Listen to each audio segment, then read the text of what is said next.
It's always good to get some perspective from people outside the radio industry at conferences like this, and we've just heard a devastating critique of what can go wrong in social media journalism from Andy Carvin. Andy, sometimes it can be a disaster, can't it? It can be a disaster, and in many ways we've set ourselves up for it because there's so much pressure to do breaking news 24/7. You can't allow dead air to take place, so people continue to talk and post whatever they think can be shared, even if they haven't fully sourced it and investigated it properly. And even in occasions where news organizations say something and then later retract it, the genie's out of the bottle, and word spreads so quickly on social media, it's hard to make corrections when 500 people have retweeted your mistake, and those people aren't paying attention to you anymore because they're now talking with their friends about the mistake. And even senior and experienced journalists like Piers Morgan can fall for those traps. Everyone falls for it, absolutely. I mean, it happens. No one is immune completely from making mistakes, simply because sourcing errors happen. You will talk to a law enforcement source who's been right for the last 10 years, and then on this particular day, the information they give you is wrong. What's happening, I guess, is that journalism is becoming exposed, isn't it? We're now having to explain to people not just what the story is, but how we got it. Right. Well, I always try to tell people when they're using things like Twitter that they should think of their accounts not as a newswire, but as an open newsroom.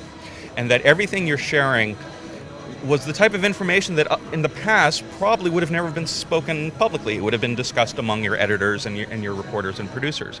So if you're going to talk about it now, you need to do it in a very different context in which you're just telling to the public, this is what we know, this is what we don't know, and we're very concerned about this little bit of information here. We're acknowledging it because we know it's spreading all over social media, but that doesn't mean it's true.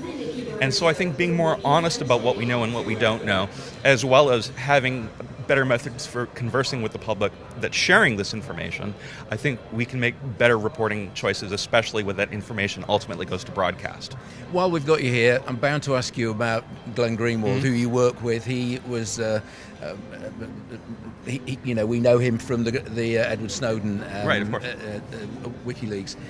Where are we with that story now? Is that the implication is there's a lot more to come? Well, Glenn seems to work 24 hours a day, and he's got an entire team working with him as well, too. About a month and a half ago, we launched a new website called theintercept.org, which is now his home base for general reporting, but also all of his coverage of Snowden, at least as relevant to mostly Europe and the U.S. And so they're producing stories multiple times a week based on the Snowden documents, as well as other relevant stories on privacy, surveillance, and the like. And there's easily another 6 or 8 months worth of reporting left to do based on the documents that haven't been discussed yet publicly. And from where you're sitting, is Edward Snowden a traitor or a whistleblower?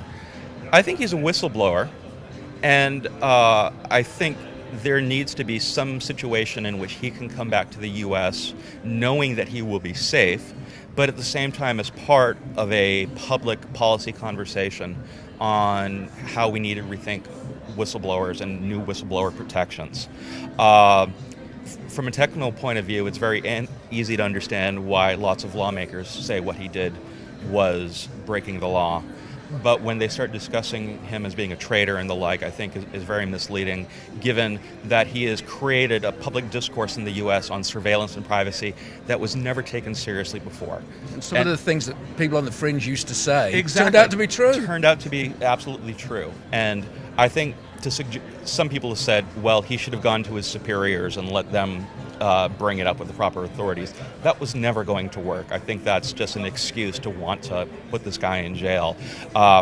He was in a situation where he knew all these terrible things were going wrong, and he made a decision at that point in time that he knew would be illegal.